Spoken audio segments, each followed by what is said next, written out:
Yeah, that was right. So yeah, let me maybe preface this for you guys.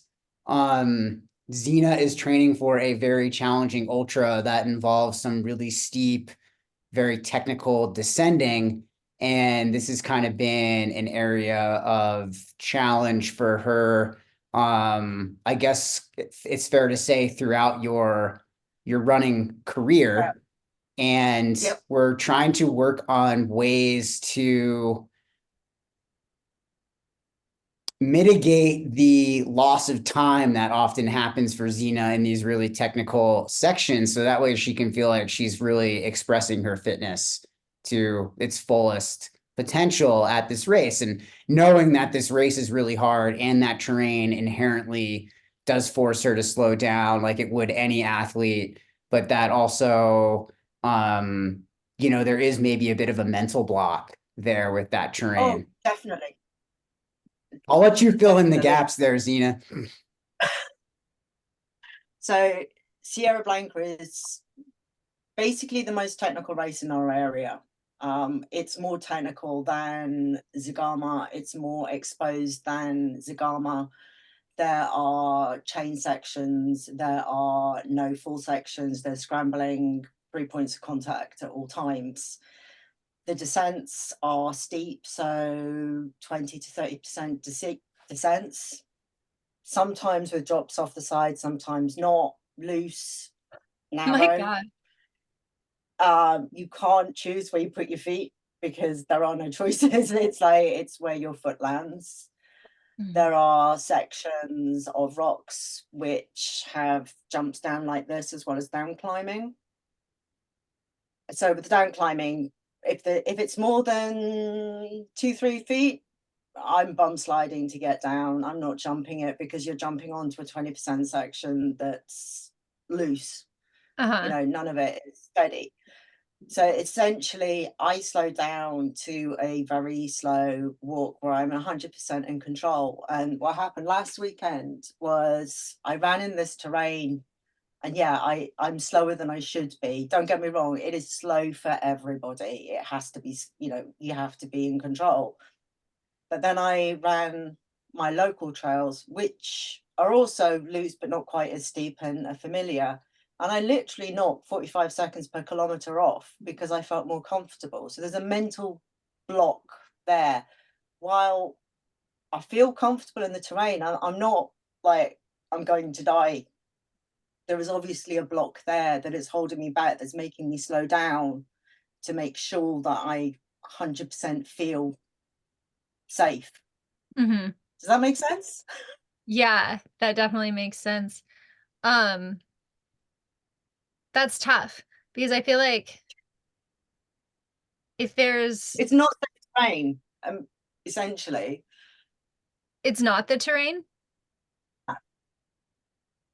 what what is the mental block then, do you think? Is it just the steepness of the terrain or I definitely have it when it gets over 30%. I definitely have a problem with the steepness.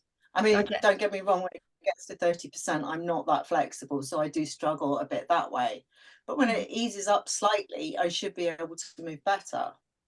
And I don't. And while I feel, relaxed, my heart rate's low, there is definitely a block there that's saying you can't go beyond a certain pace. You can't push yourself you can't travel the way I want to travel.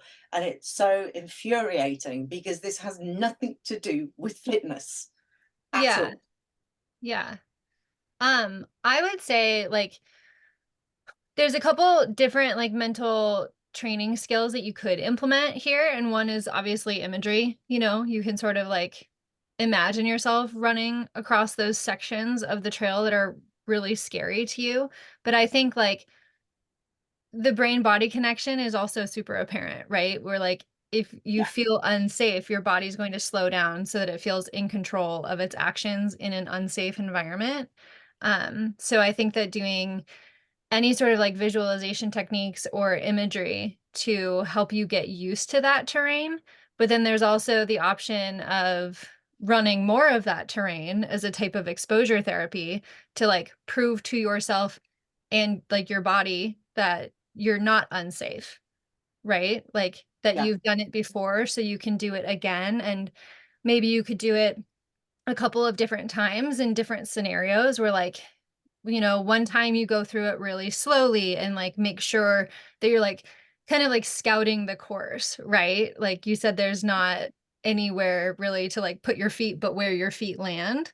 I would get comfortable Mhm. with downhill running at a slow pace first and then go back and speed up and speed up and speed up to the pace where you feel like you would want to be going during the race.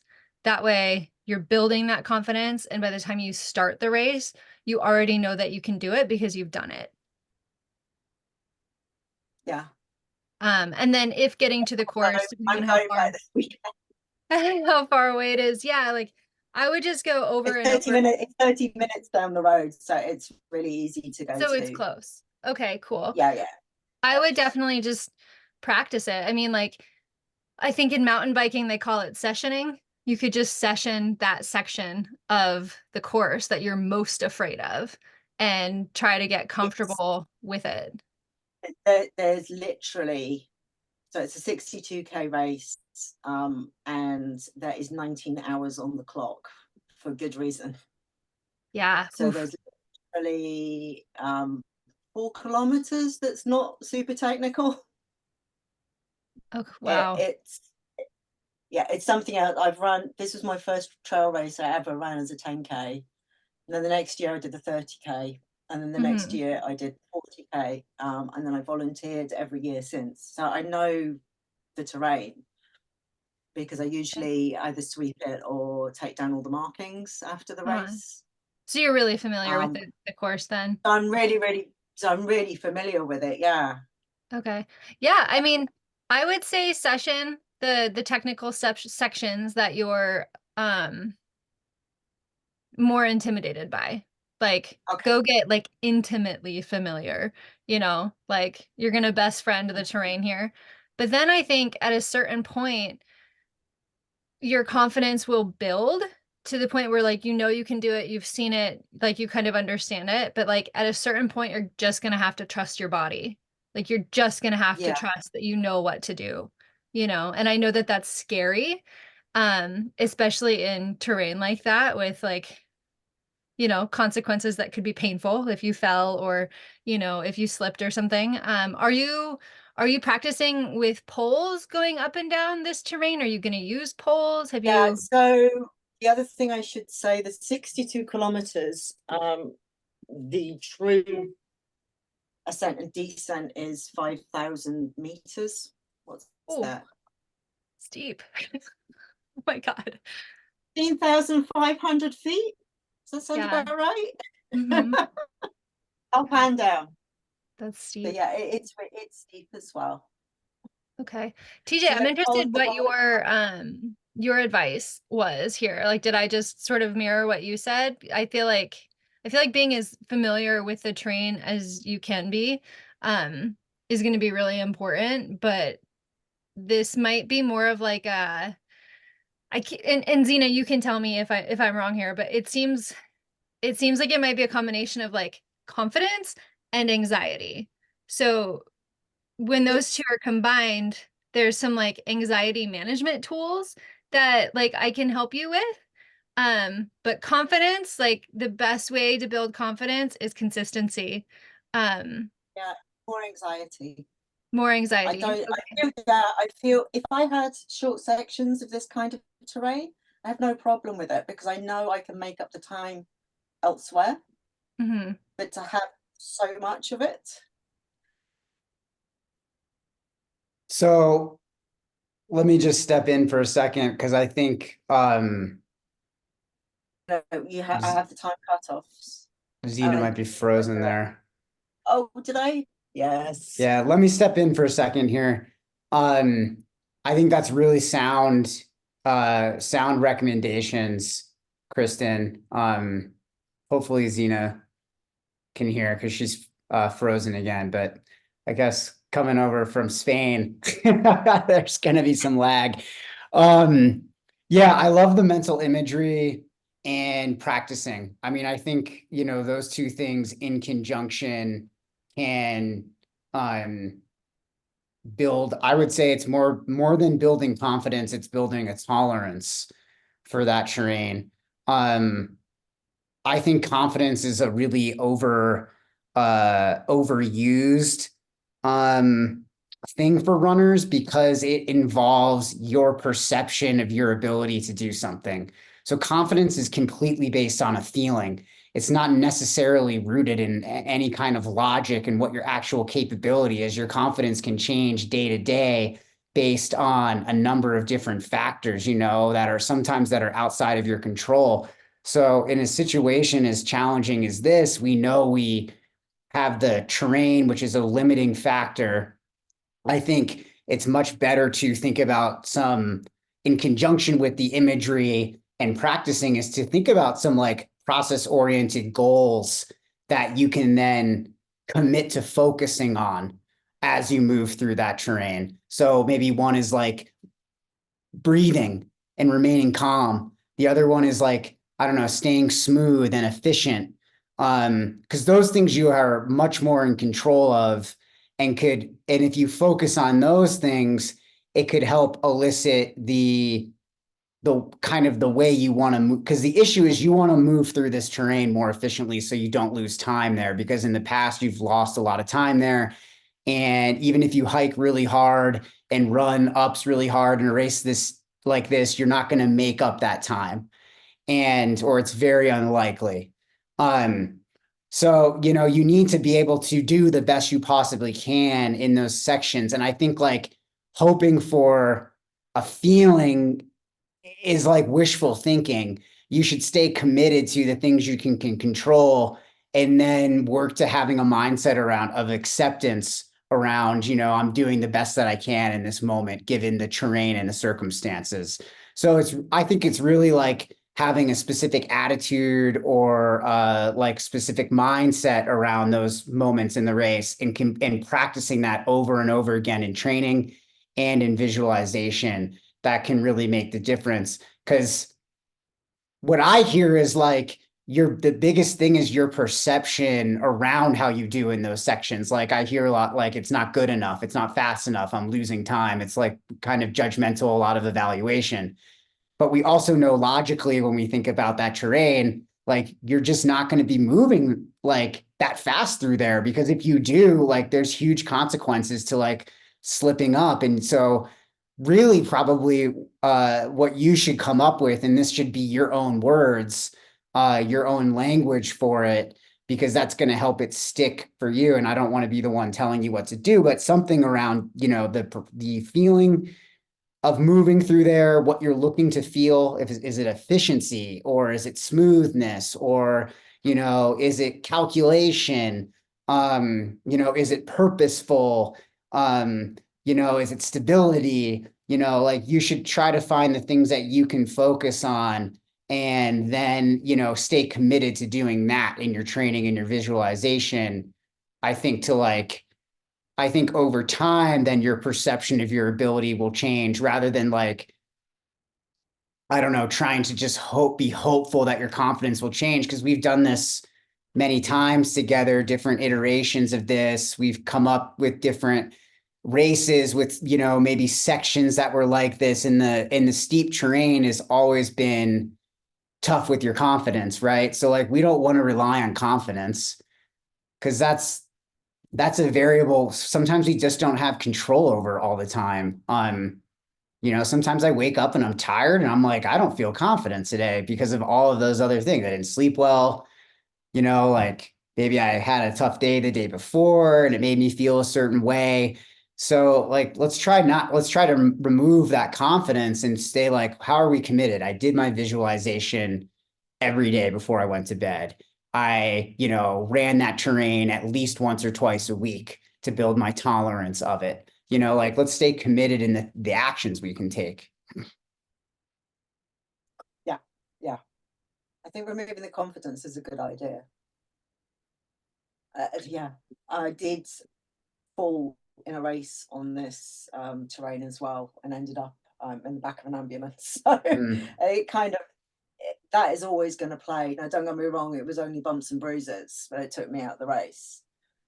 And then Well, I mean, bumps and that can so, you know, also, if that can, hold on a second, that can also affect your perception of your ability to work through the terrain. So if you maybe had a traumatic experience out there, that also you're gonna subconsciously think about the possibility of that outcome, which can cause that anxiety state. You know, that can tighten you up in the moment and make it more difficult, which I think even more important than to do what Kristen said, which is to like work through that tolerance phase where you kind of introduce in small doses that terrain over and over, and you like more or less session it, so that you can kind of like build up more of those like positive experiences for yourself. Cause it's like the confidence thing. Well, we want to switch to like capability, you know, I'm fit, I'm strong, I'm stable, I do my strength work, you know, like I'm doing all of these things that then I become in alignment with my body and my mind, and I can do this. Like that's a much stronger approach, I think.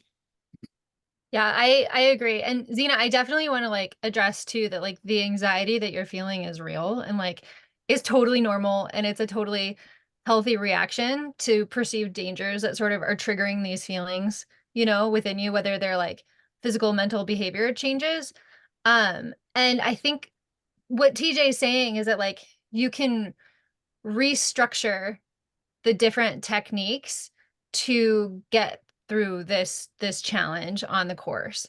So I think you know, a lot of times we talk about like the fight or flight response. There are different exercises that we can do. And sometimes we do this in the pre-race email too, when we ask like, what are you going to do when shit hits the fan? Like have like what is the worst case scenario that could happen and how are you going to respond to that? So I think that there's two things here, is that we can reframe the mindset around these sections of the course where like you are capable, you are strong, you are fit enough to get through this section. And then, you know, having another option of working on different techniques to get through the sections of the course that you are more comfortable with so that you can move faster through those sections to like create a buffer, you know, for the time it's going to take to get through these really steep, scary parts. Um, and then having a plan, you know, like is it a mantra that you're going to say? Like, are you going to write something on your arm to remind you that like this is the moment, like this is what you came for, this is, you know, you're like mentally prepared for this section. So if that's imagery, um and just kind of like going through it in your mind, is there some sort of routine that we can do? Is there a mindfulness technique? Should we start meditating about it now? You know, and just getting mentally prepared, like equally as prepared mentally as you are physically. So like you're running every day to prepare for this race. Let's start incorporating some like imagery and visualization techniques for these sections of the course every day as you prepare for the race, if that makes sense. But I think no, what you're completely. doing is right. I think we just need to reframe your mindset around these sections. Yeah, yeah, yeah. I think I'll be happy next week. I'm going back to do the Pico in this race is called La Concha, and there's actually a park bench at the end of it, which firemen took. I have no idea how they got this park bench to the peak. My husband said they probably took it in pieces, and I was really devastated because I thought they took it whole. Um, and there is then a downhill to a village called Istan. It's 5 kilometers downhill. I'll be happier once I've done that, because that 5 kilometer downhill, the women's crown on Strava is 1 hour 30. So I really want to know what's going on down there to take somebody, or the lady that was quickest, 1 hour 30 to get down. And then I think once I know that, I'll be a bit calmer. It's the only bit I don't know is the downhill to Istan and back up. The rest I've already Mhm. done times over the years.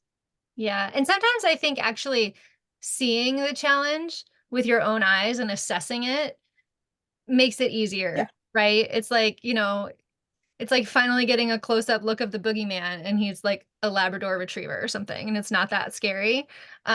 So maybe seeing it will like ease that anxiety a little bit too, because then once you see it, you can start incorporating it into your visualization sessions. So you kind of understand and like get more familiar with it that way. I'm just praying it's not the scree field, because I know there's a scree field up to there.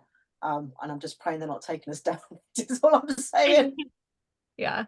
Awesome, I feel guys. like I greenfields- want to step in because Yeah. we've got a couple other folks on the call, and I do think there's plenty for you to go on there, Zena. Thank you very, very much, both of you. Yeah. Yeah, I'm so excited to see how you do this weekend out on the course and just continuing yeah, to build that tolerance tonight before you go to bed. Be a great opportunity to start visualizing yourself moving in the highest possible way, you know, bringing up all those feelings of this is how I want to move, this is how I want it to feel, and really feeling those. You've had experience on the course, so you have a lot of details to bring up, which will help bring the visualization to life.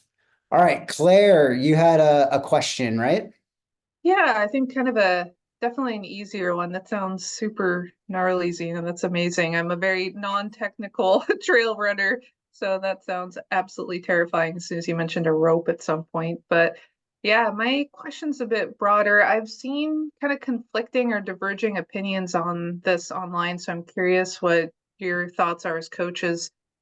How slow is too slow for easy running? And I ask because I love joining like group runs, and there's another one near me as well, and it's a no drop group, which is fantastic. But that means the pace on roads could be like, a 12 or 13-minute mile. So if I have an easy run on my calendar, and Sarah's my coach, if I have an easy run on my calendar, but I end up doing like a group run that day that ends up being like super, super easy, does that like count as my easy run for the day? Should I supplement if it's, too easy? What are your guys' thoughts? Kristen, you wanna Sure. go? Cool. Yeah. I think I like to tell my athletes that if you cannot sing, like if you cannot belt out Adele, you're running too fast, or Taylor Swift, because Beckett's here. um, so I think that there's really, as long as you're not walking, there's no such thing as too slow. Is Yeah. my like, TLDR. Yes. I would agree. I think like after maybe like a 13.5 minute mile split, it's probably more efficient to speed walk at that point. So maybe, if you're looking for like a hard number for a cutoff, um, that might be it, right? Like, totally normal in the context of an easy run to hike hills and stuff like that. If your heart rate's really going up or you're feeling out of breath, but you really can't go too easy on an easy run. If it's significantly easier than your normal easy pace, I would just make sure you're doing plenty of runs during the week where you're actually running your own easy pace, just to help reinforce the best biomechanics and the neuromuscular side of training, which can suffer a little bit the slower you go. So if you constantly just run very, very slow, you're inevitably just going to get very, very slow. So you want to make sure if you're doing these really easy runs, you're doing your hills and your strides to make sure you're keeping your ceiling high and your just overall training is balanced. Gotcha. Perfect. Yeah, I'll keep that balance in mind then. Sweet. Well, I love a question that's a little more straightforward, but I also like the nuance. So thank you, Zena. Beckett, you're new to the team, man. Good to see you. Did you have a question or are you just popping in to listen? Yeah, I did have a question. And Awesome. yeah, it's nice to meet you as well. So yeah, with the cold weather and little polar vortex moving in this weekend, is there ever a point at which you're doing more harm getting out and running as opposed to just staying in and staying on a treadmill? We were kind of just talking about this. Oh, okay. Just chit-chatting before anyone came on, actually. No, just between Kristen and I, because I was remarking about how cold it's gotten where I am in Colorado, and Kristen was like, well, it's -7 in South Dakota today. So I did I don't- look this up though, because I think Beckett, you saw my Strava yesterday. I was just like It's 3 hours inside, not worth can't go it. outside. Yeah. But I did look it up after I got off the treadmill, and the general rule of thumb is like you should not run outside when the temperature with or without wind chill hits -18. That's when the Okay. risk of frostbite increases. That's when the risk of like, yeah, pneumonia increases. Like when things start to like freeze internally and like your eyelashes freeze, sometimes that's fine. But Your like, mustache. yeah, your mustache, like you don't want your when nobody wants frostbite, right? So I think that -18 with or without wind chill, I always consider wind chill because I mean, I'm in South Dakota and there are no trees, so there's like a lot of wind. Like yesterday it was -13 outside and I decided to stay inside. But I think at a certain point it's preferential too. So like if it's 0 degrees and like that, it's totally fine to run indoors, you know. But I think for me personally, anytime it's below 10 degrees, I'm inside without question. Sometimes even 20, you know, but depends on the wind chill. Yeah. TJ, do you have like a hard and fast like number that you stick to? No, but I thought like what did you say? -17 or -18? -18 is That's when generous. I Wow. know, I kind of thought that too. I was surprised. I felt like a wimp. I was like, wait, what? It was so, but that's when frostbite is like that's when it starts. So Makes sense. I definitely wouldn't do any hard workouts in single digit temps. I think, in the teens, in the 20s, if you feel tolerant of it, it can be okay.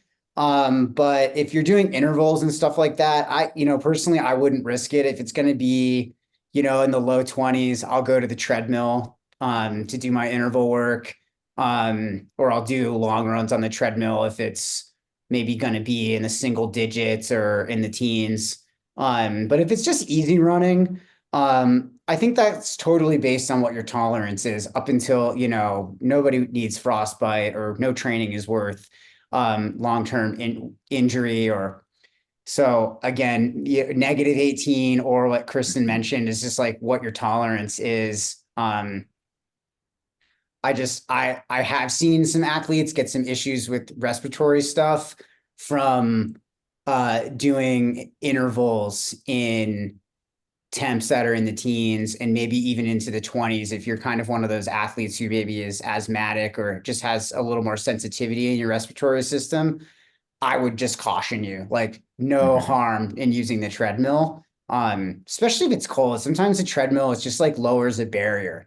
I'm going to get on the treadmill. It's going to help me get my run done. I stack my brick for the day, watch a movie while I do it, whatever, whatever helps you get through, listen to a podcast, and then move on, see what the weather's like the next day. Another thing that I advise in winter is like, if it's going to be like really cold, tomorrow, but Sunday looks better, like don't, worry about it. Just shift your run, like do the shorter run tomorrow. And you can do it outside if you feel good, or if you want to be on the treadmill for it, like do that. And then, when the weather's better, do the harder run when the weather's better, like lower that point of friction for yourself. yeah, I feel like this should be a bigger topic though, because we spend so much time in the summers talking about air quality that like, you know Right? how And harmful heat it can training. be. Yeah, but I feel like cold training is similar because if you breathe in so much cold air, you could be, depending on your like stress limits around the cold, like I don't know, more research needs to be done. But I would be afraid that like you'd freeze your lungs or something, or you'd run the risk of getting fluid in your lungs, which could lead to pneumonia, which could lead to all these other things. And that's not, you know, backed by any We data don't need that. besides my own biases. But it's just like I get freaked out. I don't want to get sick. So yeah. But yeah, 50 degrees is like the optimal temperature. Sending temps right there, 50. Mhm. I got a related, somewhat related question from Tom, who's tuning in, but doesn't have the ability to turn his camera on. He's been doing some threshold training on the treadmill and had a question about just overall how to gauge your threshold effort, and maybe how to get some additional quality out of those training sessions. Kristen, do you want to take a stab at threshold training, or you want me to start with this one? Yeah, I can start. I think a lot of questions around threshold training come when people ask like, well, what pace is tempo, or what is tempo? What is threshold? What is steady state? And I always tell athletes that tempo effort is the pace you can sustainably hold for an hour. Like if you're going to do a race that lasted an hour, what is the pace you would aim for? That's your tempo pace. Or effort. I think that depending on stress or depending kind of what's going on in your life that week, like that pace might change. So like I remember one of the first times I did a tempo workout in college, it was a lot, like it was prescribed to be a lot slower than I thought it would, because we were always like racing our workouts, right? But when our coach finally was like, no, we're dialing it back to this pace, and I think it was like 7:20 at the time, and all of us were like, what? That's way too slow. But by the end of the hour, we were completely wrecked. Like our coach was right. So I think maintaining like the steady consistent effort, it's not always going to be the same number on your watch. It's, going to be the effort based. But if you can keep it consistent, I think that's all that really matters. Yeah, I definitely agree with that 100%. I think that, tempo effort is, there's various different like efforts within tempo. Some tempos can be more moderate, some can be up to that 1 hour effort. But it is, I kind of agree. Like, I think athletes tend to like run their 1 hour effort intervals a little too hard.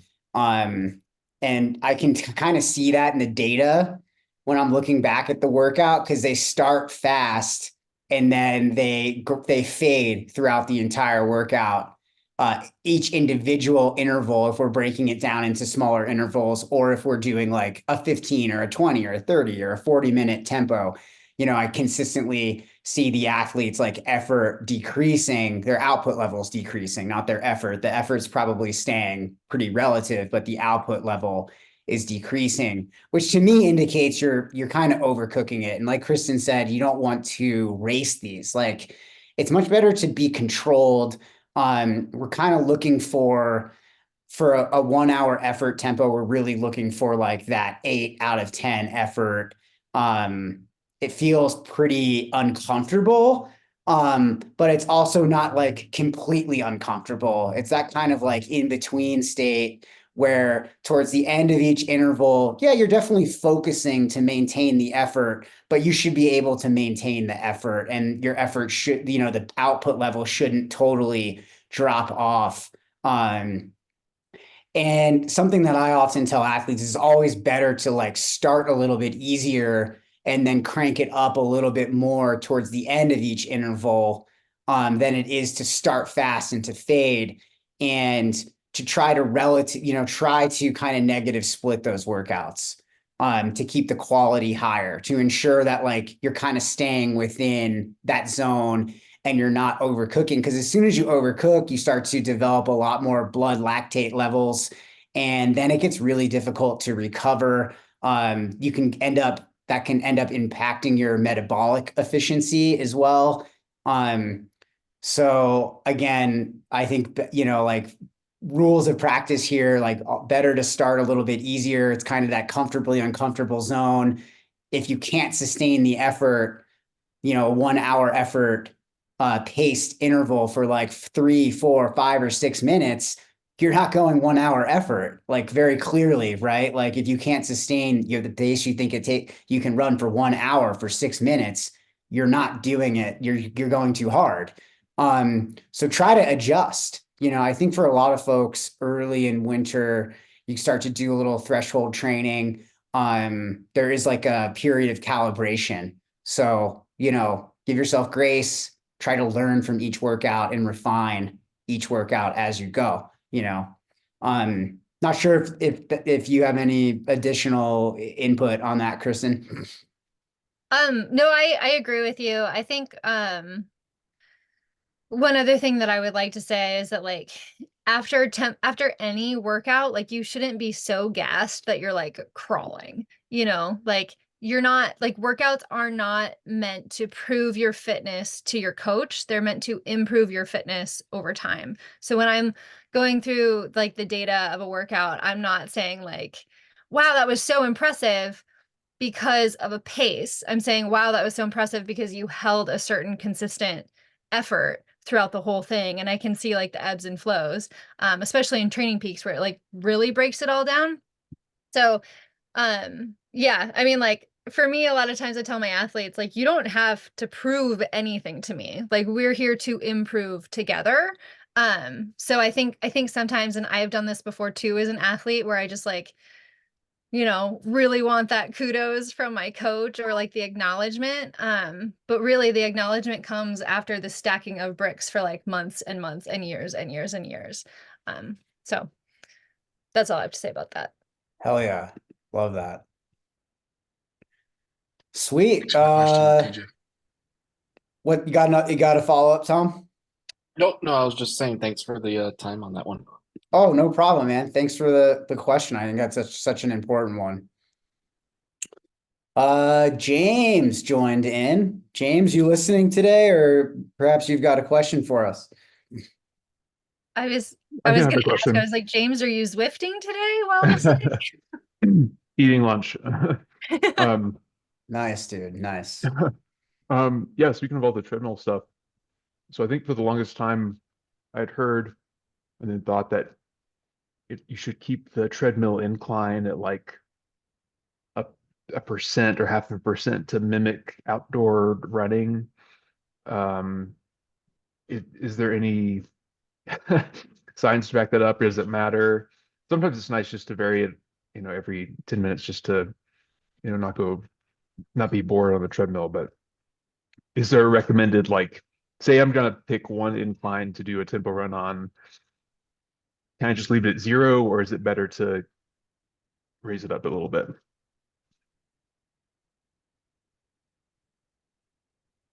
What do you I think? think the general rule of thumb is 1 to 2%. I like keeping it at 2%. That way, when I do go outside, it feels easier. But anywhere between 1 and 2%.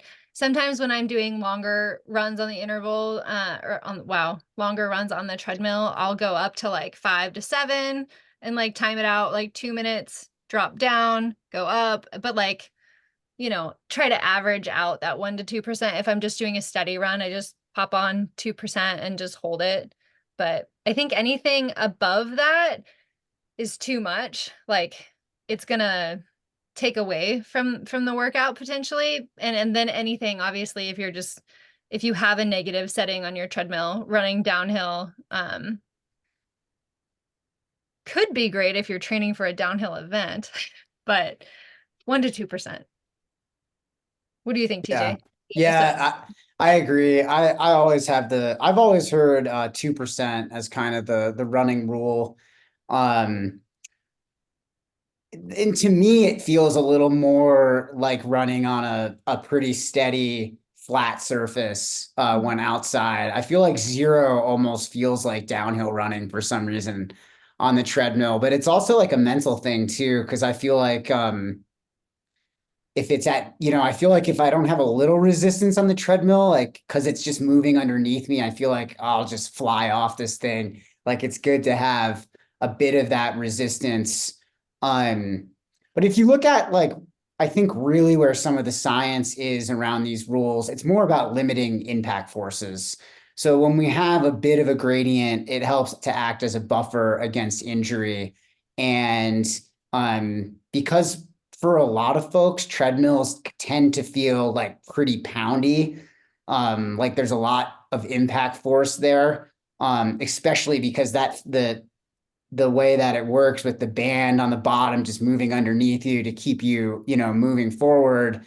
it almost feels like there's more impact forces. So, I would say 2%. I always start there.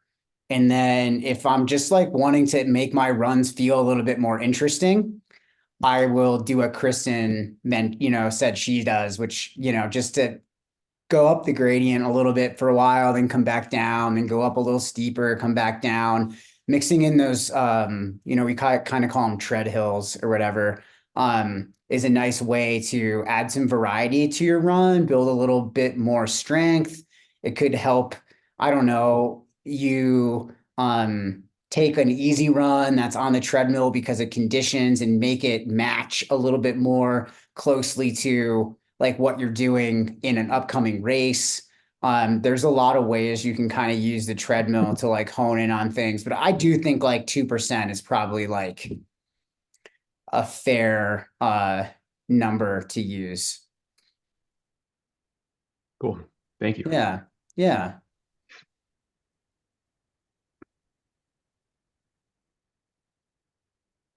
I did really like Claire's comment about running with a screen in front of you and like feeling dizzy at a certain point.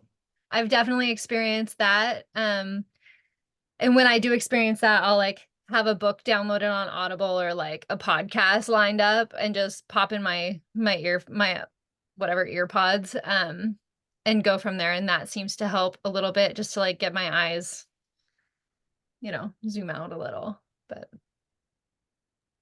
yeah, I've never had dizziness on the treadmill, which I guess is I feel very fortunate now that I'm hearing that this is something that can definitely happen. It's interesting. I mean, I used to really, really struggle with treadmill runs because of just there's so much lack of visual stimulus, like you're not going anywhere, right? Like you're just kind of like on there. And earlier this week, I did a run for the first time just listening to a podcast instead of watching something. And I was surprised like how it wasn't as hard mentally as I thought it was going to be. So I think that there are different ways to kind of I don't know, click into it and just like help make the time go by a little bit faster. Feel like it's less of like there's a mental point of friction there that you're up against.